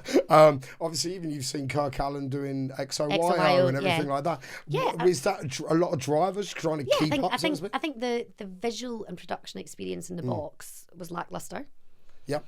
The screen was old, which meant the graphics were pretty basic. Yeah, of course. And I think what we've got now is we've got a lot of tech in there, but we can provide a layered experience. Sometimes you can be in that room for like we did Hard Times the other week where, like, Tony Humphries opened and you're building up to, like, Ron Trent. You could be in that room for like 8 hours. Yep. You need enough technology and AV in there that you can start and you can build the day. Yep. you know, and you can build up to that. So now we've got like this metal lattice work lighting Yes. rig, and then we've got screens that run above that, and we've got a screen at the back. But you don't need it all going all at the same time, all the time. Yeah. The whole point now is we've got enough that our AV techs and lighting designers can play with. And we can now create. We were quite limited in like the different vibes we could create in that room before. Yeah, absolutely, yeah. And now we can work with so many different genres of music that work with different types of lighting and production to really make that room feel set with a different atmosphere. Absolutely. So, you know, I think that was important as well, is that we could produce everything from a trance event to a garage event. Absolutely, to, you know, tech house to like drum and bass. Like we wanted to be, and we needed production that would allow us to, Of course. to I guess fit those experiences. Yeah. And it felt like we just didn't have that before. Yeah. It was a bit samey. Yeah, fair. So look, coming back to one of your points earlier about sort of having this, trying to, say, execute this balance between, obviously, yes, you know, the purists, the people that know ministry for what it used to be, and then obviously seeing this new wave of audience come through. How do you go about, obviously, you know, a lot of what you've been talking about there is the experience. Well, obviously, the original experience of Ministry of Sound was bloody good DJs and a bloody good sound system. Having to incorporate all this new stuff in, how do you sort of kind of find that balance? What process do you follow? I mean, still make sure you have bloody good DJs and a bloody good sound system. Because if you maintain that, then you know, rest is just a bonus. And again, it's like you don't need to like go mad at that production all the time. Like make it fit for the night. So if it's a night that is just about the music, you can dial that down. You can have it. You can have it in a completely different way. If it's a super high production night, you can dial it all the way up. So we now have that ability to curate those experiences. And listen, like, did I think at some point, are there people from, you know, the original 90s days that are going to be like, I can't believe you got, you know, when I first started telling people, yeah, like, you know, we're getting rid of the stacks. They're like, and I was like, but to be fair, sorry to join, the amount of pictures I've got with "Do Not Sit on This." Yeah, do you know what I mean? They're a part of history, but I don't want that room and the way it was a part of history, but I don't want this club to be a part of history. Fair. I want our club to survive another 15, 20, 25 years. Right, yeah. And if I do not make some changes in the right way, absolutely, then, you know, other people will overtake us. So, you know, preserve that history, but I don't want people to talk about, oh, remember the good old days in 1996. I want them to say, yeah, of course, you know, I went to the club last week and it was fucking amazing. Yeah, love that. Yeah. So where do you start then? Because obviously, and I appreciate you've already said we're talking about the music, but like when you're trying to think, right, okay, we've got the sound sorted, the perception of where the DJ is now sorted, trying to add on these bonus things, like, you're clearly an ideas lady, but what do you just throw yourself down a rabbit hole and start? No, I mean we worked with an amazing production like and design company called Lucid Creates, who have like you know, they've won awards for like their stages at festivals, and Chris there and his team, we got various people to pitch, you know, to come in and give us ideas. Of course, absolutely, yeah. And Chris was like, I'm not pitching. yeah. And I was like, okay. I was like, you need to give me something. Yeah. I can't just give you this job. Yeah. And he's like, look at what I've done. Yeah. And he was amazing. Like the work he'd done. And he's like, I will get this. And I was like, I need something. Like this is so important. And we just spent time together. We walked around the club. Yep. Like Matt, our club director, Lohan, our chairman, me, Oscar, who's our head of production, Chris, like we all just like we sat in the boardroom for a bit and we were like, let's just go into the club. We walked around, we talked about stuff, we like talked about feelings that we want people to have. And I thought he gets it. Amazing. I've seen what he's done elsewhere. He gets it. And so, you know, they came back to us with ideas and you know, they had different options and we picked a concept and then they refined it and then it was back and forth. So, you know, I think like the design of that space was heavily led by Lucid and the brief and the want is set by us, and then they're responding to it, and we're all kind of building it together. So these things are a huge team effort. Because I'm sorry to say, I haven't been there in a little while, so I haven't seen. Well, you need to come and see the new space. Absolutely, because I am very curious about this. I don't want to say scaffolding. This lighting rig, as you say, you've got on the ceiling. It's a piece of architecture. It really is. It's amazing, and the pictures just don't do it justice. Okay, yeah. You need to be in the room. Yeah, absolutely. But it's and there's design intent behind it, like the shapes. Yeah. It's the portcullis. Absolutely amazing. Oh, cool. So that lattice work you see in the metal work is taken from the logo. I'm so glad it is, because honestly, that's a kind of like, if you know, you know, but like you take from the environment, right? Absolutely. And you build it in. Like I've not said that to anyone else, but that's why that pattern exists. Fair. Because I must admit, when I first saw it, because obviously, I've only seen pictures of it so far, and I will change that, don't worry. But I'm looking at the pictures, I was like, I hope they've done that like the logo. So to hear that you have, because in the pictures you couldn't really tell.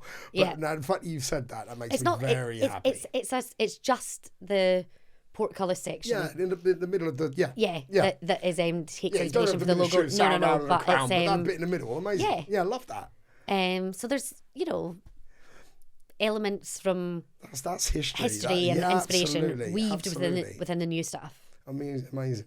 So what's next then for Ministry then? You've got your refurb, you're out of COVID, you're back flowing, you've opened up the new VIP area, you've got the new co-working space, you've got the exercise place, you're about to bring on the games. My God, right, you have got a busy job, haven't you? Yeah. Where is this? Is this all leading to something? I think like, Ministry of Sound 2.0, we are like fully back. We're in our 35th year. And thriving. We are doing a global tour. So we brought back our global touring business in a different way. Like we did a huge show in Dubai a couple of weeks ago. That was like a one-day festival. So we had like Dennis Ferrer, Honey Love, B3B, DJ Tennis, like at the base of the big wheel at Dubai. Like that was amazing. That's cool. We've got a show in Miami in a couple of weeks. We're doing Ibiza this summer, venue to be announced, but it's super exciting. So we're doing 35 cities for 35 years.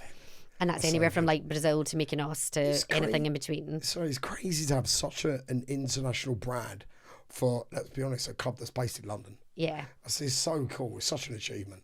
What else are we doing? We've got the book coming out. We've got some really exciting merch collabs coming up.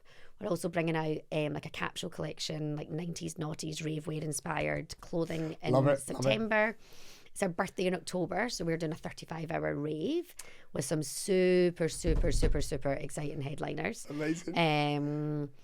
The neighbours will love that one.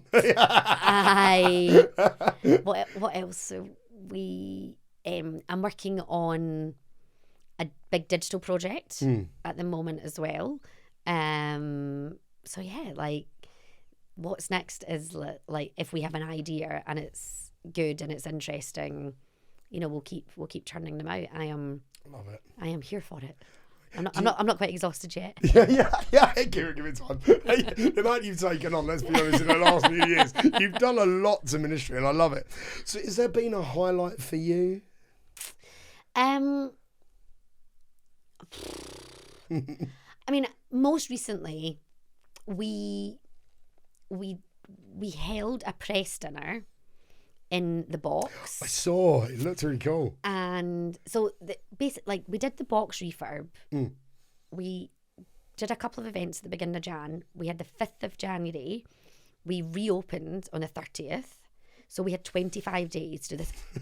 I mean, lifting up floors, like the DJ booth. When we started ripping it out, it was like solid concrete. We had to get all these like diggers in. Like it was a massive job. We operated the rest of the club throughout January whilst that was going on. So we kept all the other rooms open and we just operated in a lesser capacity. And we're talking to our PR company about like what we're going to do for the press to come round and like they do a first look, first listen. And I was like, it's just really boring to just have people walk around a a club, because a club's a club when there's people, Yeah. you know, and like, I know it's like nice to be like the first one in, but once you've walked around the space and you've heard it, it's like, okay, yeah. And I just thought, no, this is too special to just have people walk around. Yep. So I was like, let's do a dinner. And everyone was like, you're off your head. No way. This is already all so tight. And I was like, let's do a dinner. Like, let's do like a 30 person, because we knew that we were about 30 press, like 30 person dinner. We'll do it in the box. I was like, and let's design a menu to match a soundtrack that runs from like the beginning of house music in like Chicago right through to the current day. I love that. So then the people are like, oh yeah, right, that sounds quite good.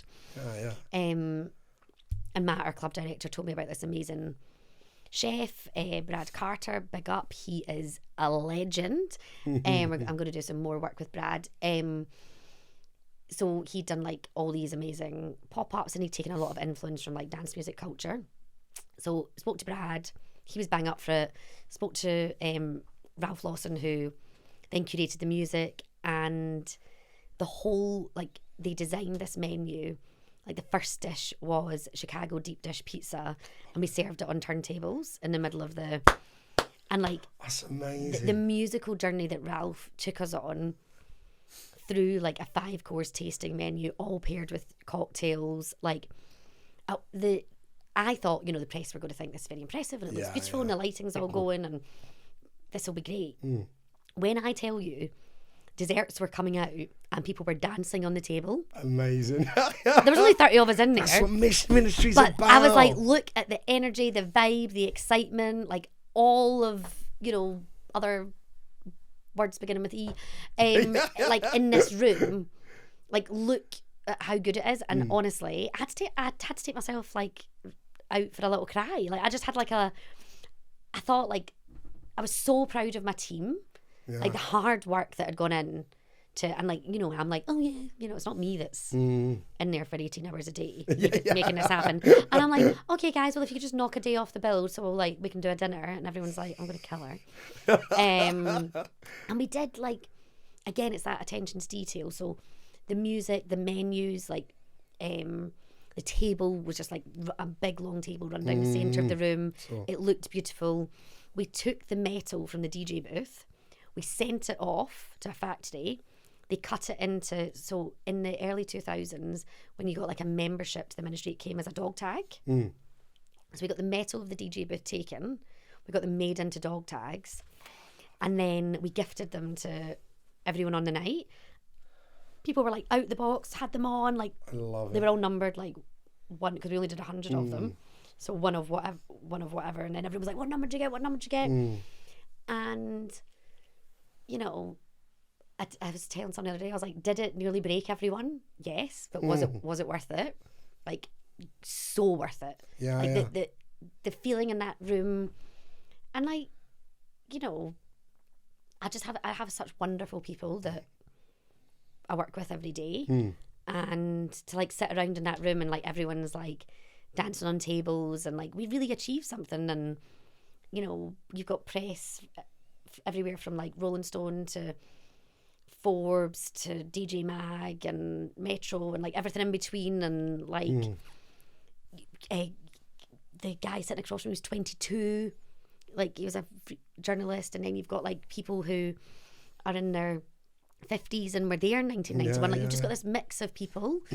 And honestly, I think that's just one of those like moments that will live with me forever. Like, we got there an hour before the dinner. It was still a building site. Like, the food was amazing, the music was amazing, the feeling, the enjoyment, like and it showed that level of attention to detail. Absolutely. And seeing every single little bit through, that could have been okay, but it was amazing. Love that. Can't I just say, like, and obviously we've got a couple of more bits to talk about before we do sign off, but speaking to you has blown my mind, honestly, to taking on a brand, an icon with such diehard fans, with trying to bring that to the future and modernisation, but still being able to bring in these beautiful little touch points of like the previous culture, like the dog tags, like the portcullis, like all these little bits. Like honestly, I'd really take my hat off to you for what you've achieved, and I wish you the very best, and I will absolutely be there to celebrate for you in the very near future. But okay, well, look, I think unless there's anything else that you want to specifically talk about on ministry, I'd love to sort of kind of get a feeling about sort of, if someone wanted to, the point of this podcast is to try and give those out there an idea of the careers that are in music that are non-performing. And I think being the MD and what you've done with the events and everything of such an iconic brand is a beautiful thing to showcase. But if someone wanted to do what you do now or do something that you've done previously, what advice would you give to them as to how to take steps to do that? I mean, I think the thing is, you can work in music, nightclubs, events from, you can be a talent booker, you can work in content, you can be a videographer, you can be a graphic designer. Absolutely.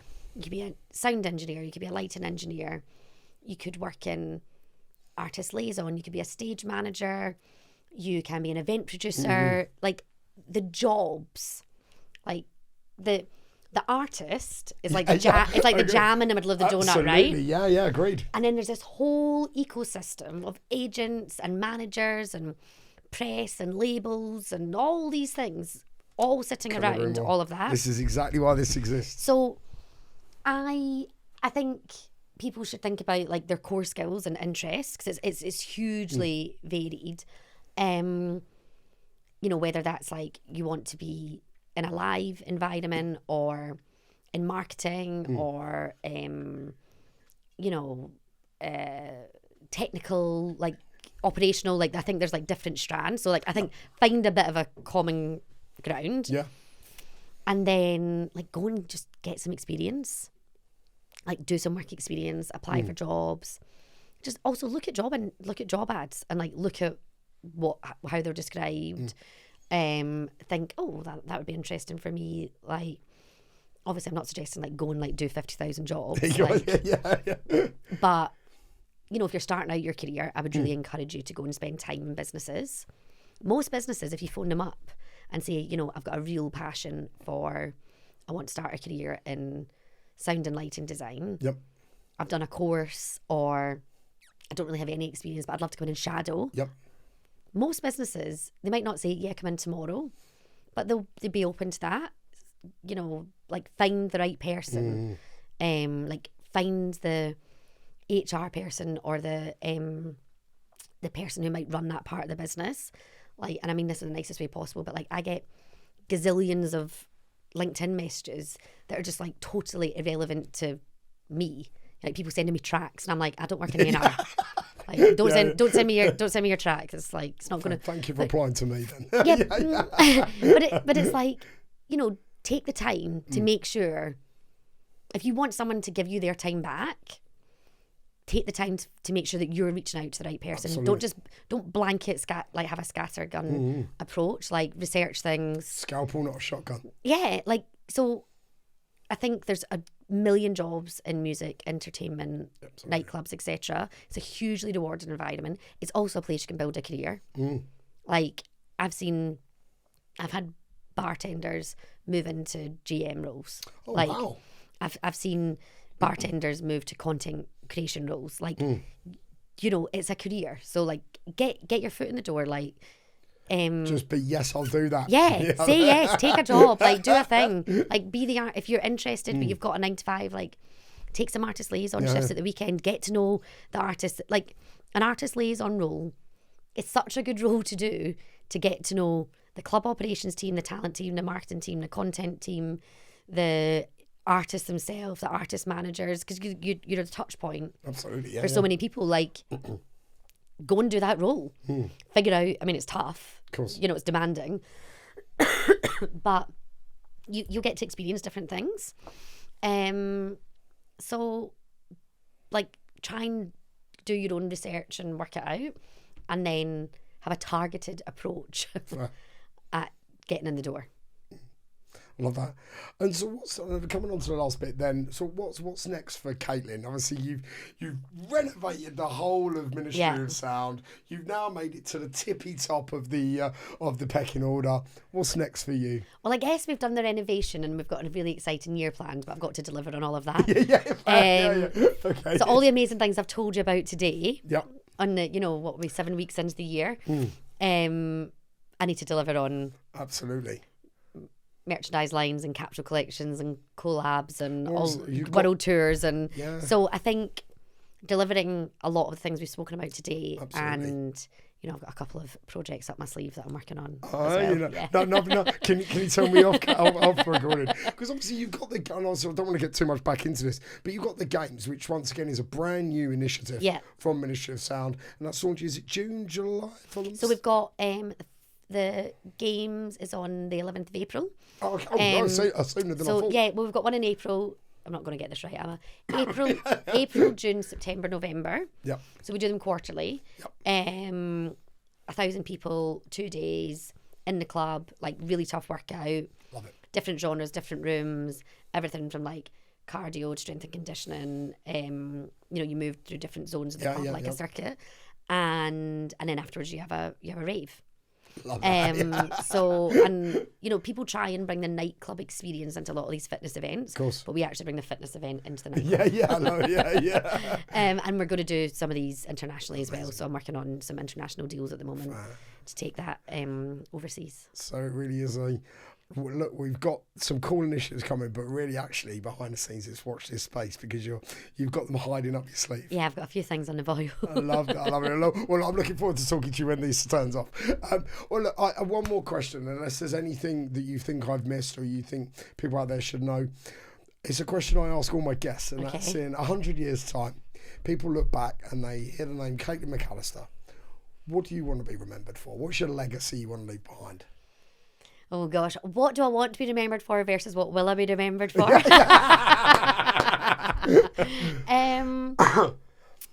I'd like to think people remember me as a hard worker and someone that they liked working with. I'd like to think that anyone I work with, whether it's my team, externals, other brands, I'd like to think that they think, oh, we did that really great thing together, and like she had energy and it was exciting, and I enjoyed the time or the project we delivered. I'm not sure everyone will think that of me, but if I could get a solid 80%, then that would be good. The majority rules. That's part of good enough. Yeah. Fair play. Well, look, Caitlin, it's been an absolute pleasure. Thank you so much for coming on. Thank you. Wish you well. Good luck with Ministry 2.0, and I'll see you there soon. Great. And that's it for this episode of Beats Learning. A huge thanks to Caitlin for such an insightful look into what it takes to lead a brand like Ministry of Sound and how you balance heritage, culture and commercial success in today's music industry. If you enjoyed this one, please make sure you subscribe so you don't miss out on future episodes, and share it with someone who's into music, clubs or building something of their own. Thanks again for listening. I'm Ben Davenport, and I'll catch you next time on Beats Learning.